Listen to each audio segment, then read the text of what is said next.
Some of the most common concerns that these landowners have deal with, certainly one of the biggest ones I hear is cost.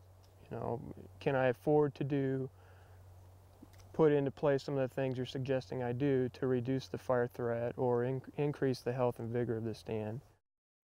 So I often look at opportunities where I have a patch of larger trees where I can remove maybe one or two to release 2 or 3 better or bigger trees. And that helps offset some of the costs of removing smaller or marginally commercial trees. We have less options now for taking our saw logs to the mills, and it's particularly the small stuff has been very difficult to market. Or crooked trees, or blue stain, too short for the mills, but there's still a lot of value in those logs. So we've put this mill in to, instead of just piling and burning those logs, we felt we could get some value out of them, and that's proven to be true. We used to make a lot of it into firewood. That's labor intensive, and not a bad market, but we certainly thought that putting a sawmill in would, give us another option, I guess. One of the real benefits of thinning, of course, is not only from increased growth in the remaining trees and less hazard or risk from the insects, is fire control. I think safety first, because without, if you lose your property to fire, it's a long, slow recovery. So obviously that's got to be number one. Specifically in terms of fire behavior, it can be affected by 3 general things: fuels, weather, and topography. And there's not a lot we can do on the ground to influence either the weather or the topography. And that leaves us working in the fuels side of things, and typically most of the stands that I see or that we deal with are overstocked, and so thinning is probably the first step. The biggest decisions are what trees to leave and what trees to take, and in this particular area, the ponderosa pine, the larch in particular, are what we call fire-resistant trees. They've grown up in a fire-adapted ecosystem, and they self-prune when they get mature. They don't have limbs all the way to the ground. They have pretty thick bark, and they're fairly deep-rooted, and so they can withstand fire and do so very well. Thinning is an important tool for creating fire-resilient forest, but it has to be done in a particular way. Stands that are more fire-resistant tend to be stands that have trees of larger diameter because they have thicker bark and are better able to survive fire.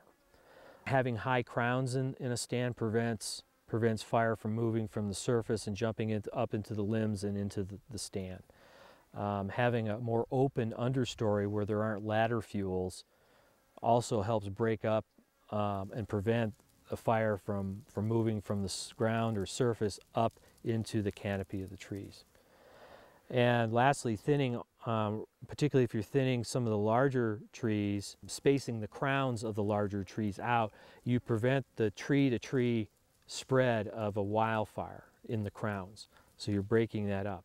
And then the last final operation is in any thinning, it creates some slash. That slash needs to be dealt with. You need to remove that, because if you have a surface fire get into the slash, although it might not jump up into the crowns of the trees, it can create an intense surface fire which may kill the trees. So once the thinning is done, the slash needs to be cleaned up. We can't make every stand fireproof. There is no such thing, but by thinning and thinning right and removing the slash, we can reduce the numbers of trees that die in these wildfires. This is a working ranch. It's not strictly timber, it's not strictly recreation. We run cows, we take timber off of it, there's ponds, there's wildlife. So when we look at what we do with it, we have to look at a wide spectrum all the time.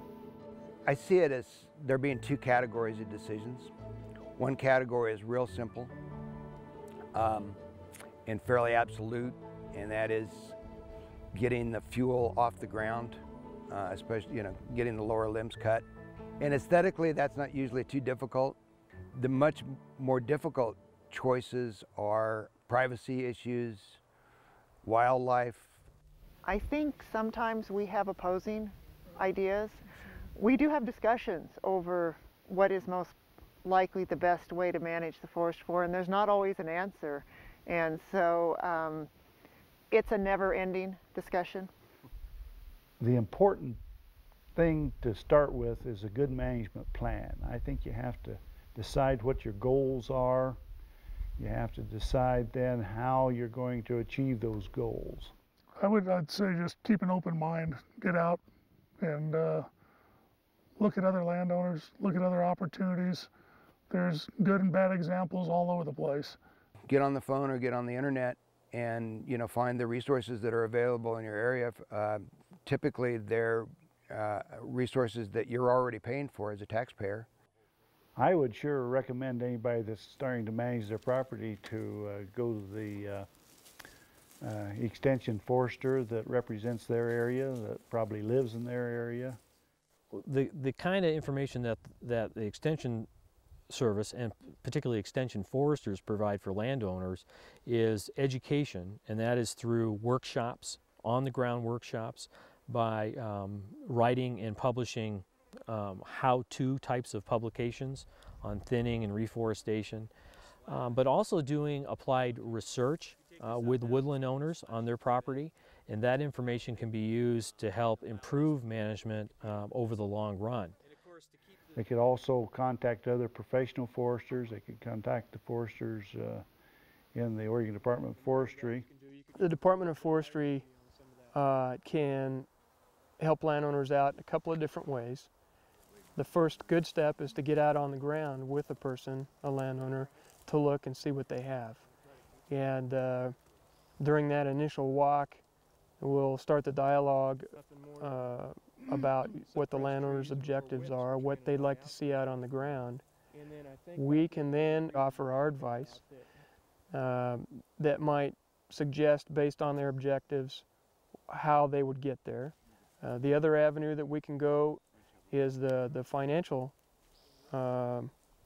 aspect of things, and off and on over the years, ODF is able to access different sources of funding to help private landowners accomplish their projects to get them to meeting their objectives, especially when you start talking about thinning overstock stands of trees that are small diameter.